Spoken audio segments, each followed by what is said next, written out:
TV non veg ఛానల్కి స్వాగతం. అత్తమ్మ టీవీలో ఈరోజు చికెన్ కూరని ప్రెషర్ కుక్కర్లో ఎలా ఈజీగా తయారు చేసుకోవాలో నేర్చుకుందాం. ఈ వీడియో చూడగానే ఎవరైనా ఎంతో సులువుగా ఈ చికెన్ కూరని తయారు చేస్తారు.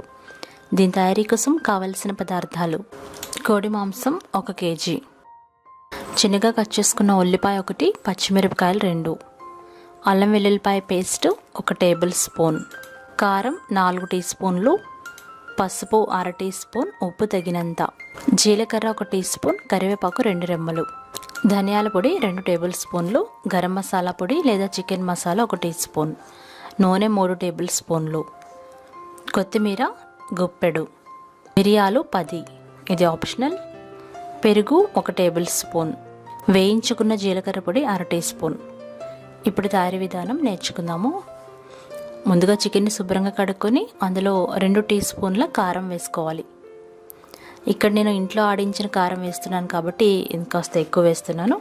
తర్వాత పసుపు, ఉప్పు, అల్లం వెల్లుల్లిపాయ పేస్ట్ వేయాలి. తర్వాత కొద్దిగా పెరుగు వేయాలి. ఈ పెరుగు ఫ్రెష్గా ఉన్నది వేసుకుంటే బాగుంటుంది. వీటన్నిటిని బాగా కలిపి 20 నిమిషాల పాటు మూత పెట్టి మ్యారినేట్ చేసుకోవాలి. 20 నిమిషాలు అయిన తర్వాత కుక్కర్ పొయ్యి మీద పెట్టి వేడి చేయాలి. అందులో నూనె పోసి వేడి చేయాలి. తర్వాత అందులో జీలకర్ర, కరివేపాకు వేసి 1 నిమిషం పాటు వేయించాలి. తర్వాత చిన్నగా కట్ చేసుకున్న ఉల్లిపాయ ముక్కలు, పచ్చిమిరపకాయ ముక్కలు వేసుకుని అవి లైట్ గోల్డెన్ కలర్లోకి వచ్చేంత వరకు వేపుకోవాలి. మీడియం ఫ్లేమ్లో పెట్టుకుని వేయించుకోండి. ఆ తర్వాత అల్లం వెల్లుల్లిపాయ పేస్ట్ వేయాలి.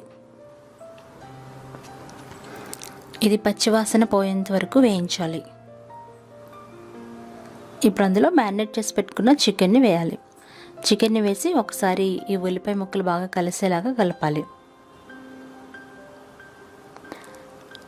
దీన్ని ఒక 10 నిమిషాలు ఉడికించుకోవాలి. చికెన్లో ఉన్న నీళ్ళన్నీ బయటకు వస్తాయి. గమనించినట్లయితే నీళ్ళు వచ్చినాయి కదా, ఈ నీళ్ళన్నీ ఎగిరిపోయేంత వరకు ఉడికించాలి. మధ్య మధ్యలో ఒకసారి కలుపుకోవాలి.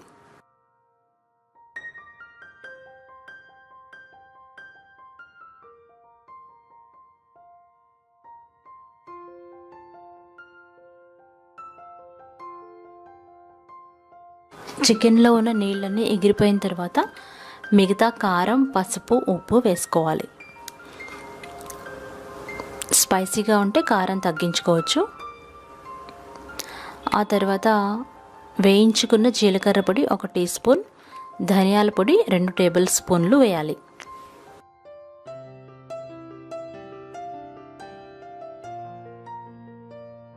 ధనియాల పొడి ఎక్కువ వేయటం వల్ల గ్రేవీ వస్తుంది. ఇప్పుడు ఈ మిశ్రమాన్ని బాగా కలపాలి. ఇప్పుడు అందులో దాదాపు 400 ml నీళ్లు పోసుకోవాలి. అంటే మీ గ్రేవీని బట్టి కొంచెం ఎక్కువ తక్కువ వేసుకోవచ్చు. ఒక పెద్ద గ్లాసుడు నీళ్లు పోసుకుంటే సరిపోతుంది. కేజీ మాంసం కాబట్టి నీళ్లు కాస్త ఎక్కువైనా పర్వాలేదు. ఇప్పుడు కుక్కర్ మూత పెట్టి హై ఫ్లేమ్లో 2 విజిల్స్ వచ్చేంత వరకు ఉడికించుకోవాలి. 2 విజిల్స్ వచ్చిన తర్వాత మీడియం ఫ్లేమ్లో పెట్టుకొని ఉడికించుకోవాలి. ఒకవేళ చికెన్ గట్టిగా అంటే హార్డ్గా ఉన్న చికెన్ అయితే మీడియం ఫ్లేమ్లో కూడా 2 విజిల్స్ ఉడికించుకోవాలి. లేదా మీరు తెచ్చుకున్న చికెన్ లేతది అయితే మీడియం ఫ్లేమ్లో 1 విజిల్ అయితే సరిపోతుంది. తర్వాత స్టవ్ ఆఫ్ చేసుకొని ప్రెషర్ అంతా పోయేంత వరకు వెయిట్ చేసి ఆ తర్వాత మూత తీయాలి. చికెన్ చక్కగా ఉడికి ఉంటుంది. తర్వాత మరొకసారి స్టవ్ వెలిగించి మరొక 2 నిమిషాల పాటు ఉడికించుకోవాలి. కుతుకుతామని కూర ఉడకాలి. అప్పుడు గ్రేవీ దగ్గర పడుతుంది. మరింత స్పైసీనెస్ కావాలి అనుకుంటే ఈ మిరియాలని కొద్దిగా దంచుకొని వేసుకోవాలి. ఇది ఆప్షనల్. మిరియాల పొడి వాసన చాలామందికి ఇష్టం ఉంటుంది, అందుకని వాళ్ళు వేసుకోవచ్చు. ఇష్టం లేని వాళ్ళు వేసుకోకపోయినా పర్వాలేదు. మిరియాల పొడి, ఆఖరిగా గరం మసాలా పొడి వేయాలి. వీటిని ఒకసారి కలిపి 2 నిమిషాలు హై ఫ్లేమ్లో ఉడికించుకోవాలి. ఆఖరిగా కొత్తిమీర చల్లుకోవాలి. అంతే, ఎంతో రుచికరమైన చికెన్ కూర ఈజీగా రెడీ అయిపోయింది. ముక్క ఉడికిందో లేదో ఎలా తెలుస్తుందంటే ఒక ముక్కను తీసుకుని గరిటెతో ఈ విధంగా 2 భాగాలుగా కట్ చేయాలి. అప్పుడు ఈజీగా కట్ అవ్వాలి. అలాగే లోపల ఉన్న చికెన్ ముక్క తెల్లగా కనపడాలి. పింక్ లేదా రెడ్గా కనపడితే మరి కాసేపు ఉడకాలని అర్థం. ఇక్కడ తెల్లగా ఉంది కాబట్టి కూర బాగా ఉడికిపోయినట్టు. స్టవ్ ఆఫ్ చేసుకొని సర్వ్ చేసుకోవడమే. ఎంతో రుచికరమైన చికెన్ కూర కుక్కర్లో చాలా ఈజీగా తయారు చేసుకున్నాము. బ్యాచిలర్స్ అయినా ఎవరైనా సరే ఈ కూరని చాలా ఈజీగా తయారు చేసుకొని టేస్ట్ చేయొచ్చు. ఇది అన్నంలోకి రోటీలోకి చాలా రుచిగా ఉంటుంది.